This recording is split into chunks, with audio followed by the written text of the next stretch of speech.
दोस्तों, 400 से 500 साल पहले की बात है, जब हमारे महाकाश विज्ञान में जितने तथ्य मिलते थे वो केवल खाली आंखों के सहारे ही मिल पाता था। मगर गैलीलियो गैलीली ने अपने टेलीस्कोप के सहारे कई रहस्यों का पर्दाफाश किया। लेकिन आधुनिक समय के अनुसार धरती में बने सबसे पावरफुल टेलीस्कोप ने और भी कई राज खोले।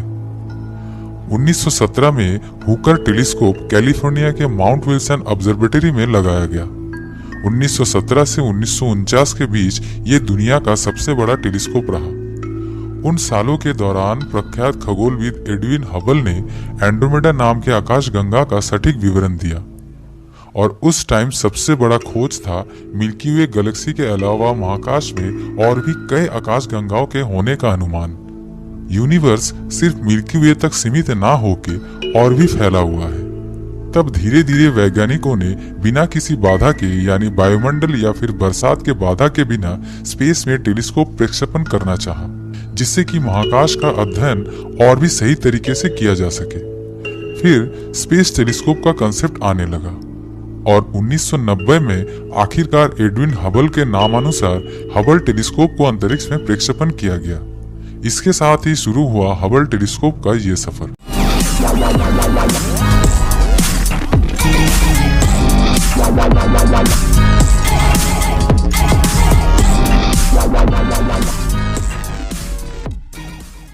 और अगर आप इस चैनल पर नए आए हैं तो सब्सक्राइब करके बगल वाले बेल बटन को जरूर दबा दीजिएगा। 13 अप्रैल 1990 में छोड़ा गया हबल टेलीस्कोप का वजन 11,110 किलोग्राम है। 43.3 फीट बाई 13.8 फीट आयाम के निचली पृथ्वी कक्षा वाले इस टेलीस्कोप में हर हिस्से को चलाने के लिए 2100 से 2800 वाट पावर चाहिए। दो 25 फुट वाला सोलर पैनल सूरज से ऊर्जा लेने में मदद करता है। 5500 वाट्स तक पावर लेने के बाद उसको बैटरी में स्टोरेज करके रखा जाता है। इसमें 125 पाउंड का 6 NIH रिचार्जेबल वाला बैटरी पावर स्टोरेज का काम करता है। लेकिन इन बैटरियों का देखभाल किया जाता है धरती में बना एक ग्राउंड स्टेशन से। ये ग्राउंड स्टेशन है USA के मैरीलैंड राज्य में स्थित ग्रीन बेल्ट शहर में।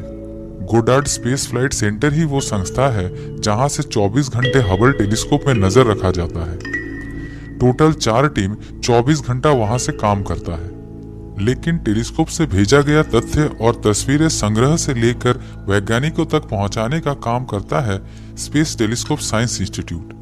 ये मैरीलैंड राज्य के बाल्टीमोर शहर में बना जॉन हॉपकिंस यूनिवर्सिटी होमवुड कैंपस में है। पृथ्वी के निचली कक्षा में घूम रहा Hubble telescope 27,300 kilometre per hour के स्पीड से पृथ्वी के चारों ओर घूम रहा है। घूमने के वक्त इसका झुकाव 28.5 डिग्री से रहता है। पूरा धरती का एक चक्कर लगाने में इसे 95 मिनट्स का समय लगता है। हबल टेलीस्कोप में 2 प्रधान मिरर है। प्राइमरी मिरर का व्यास 2.4 मीटर है और वजन 1825 पाउंड यानी 828 किलोग्राम है। हालांकि दूसरा मिरर का वजन 12.3 किलोग्राम है। ये 12 इंचेस व्यास वाला सेकेंडरी मिरर है। ये 2 आईना टेलीस्कोप का मेन इंस्ट्रूमेंट्स में गिने जाते हैं, जिसके वजह से अंतरिक्ष को गहराई से देखा जा सकता है।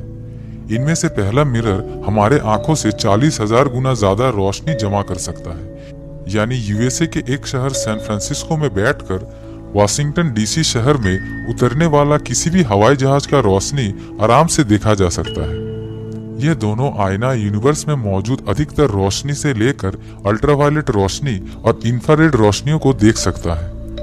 1990 से लेकर आज तक हबल टेलीस्कोप ने 1.3 मिलियन विभिन्न प्रकार का पर्यवेक्षण कर चुका है और इन सबको 15,000 से ज्यादा वैज्ञानिक पत्रिकाओं में प्रकाशित भी किया जा चुका है।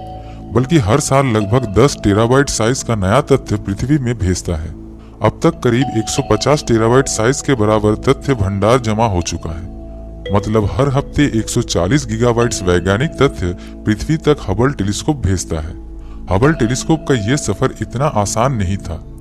1990 में जब इसे लॉन्च किया गया तब फर्स्ट मिरर में इंसान के एक बाल के 1/50 भाग बराबर एरर आ गया, जिससे कि भविष्य में धुंधला चित्र आ सकता था।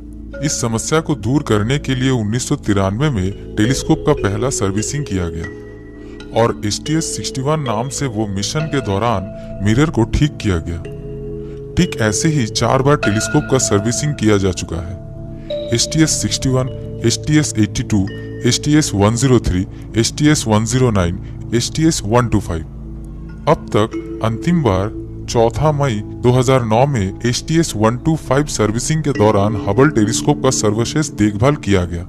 इन सब सर्विसिंग के कारण हबल टेलीस्कोप का कार्यकाल 2028 से 2040 तक का हो चुका है। 1990 में छोड़ा गया हबल टेलीस्कोप का नींव रखा था खगोलविद लेमन स्पित्जर 1946 में। उनके मुताबिक धरती में लगे टेलीस्कोप के सहारे ताराओं का अध्ययन करना मुश्किल होता है। धरती में उपस्थित वायुमंडल के कारण ताराओं का टिमटिमाहट दिखाई देता है। इसी के कारण लेमन स्पित्जर अपने वैज्ञानिक पत्र astronomical advantages of an extra terrestrial observatory में इसका जिक्र किया था, जहां उन्होंने महाकाश में स्थित पर्यवेक्षण हेतु टेलीस्कोप के बारे में बताया था।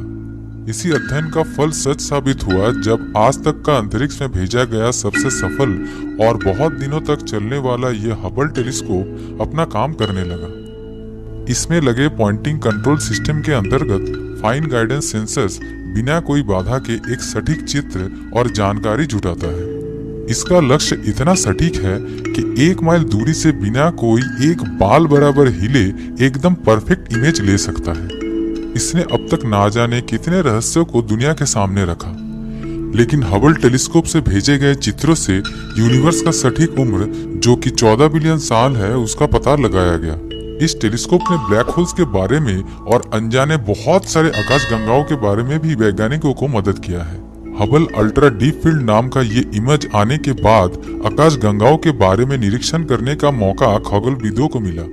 हबल टेलीस्कोप अन्य कुछ ग्रहों के वायुमंडल के बारे में भी अध्ययन करने का अनेक डेटा पृथ्वी में भेज चुका है। दोस्तों, हर कृत्रिम उपग्रह और चीजों का एक समय काल होता है। ठीक वैसा ही हबल टेलीस्कोप का भी है।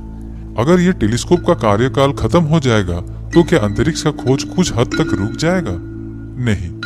हबल टेलीस्कोप के चलने के साथ साथ और एक अत्याधुनिक telescope James Webb space telescope plan के मुताबिक 2021 तक छोड़ा जाना है। इसके प्राइमरी मिरर में 18 हेक्सागोनल वाला सोने के पात से बना बेरिलियम केमिकल एलिमेंट वाला सेगमेंट होगा और उसका व्यास 6.5 मीटर है, जो कि हबल के प्राइमरी मिरर 2.4 मीटर से काफी ज्यादा बड़ा है। तो दोस्तों, आपने देखा अंतरिक्ष में काम कर रहा ये हबल टेलीस्कोप कितना कारगर है। मगर आपका इस बारे में क्या राय है, जरूर हमें बताइएगा। तो मिलते हैं अगले एपिसोड में।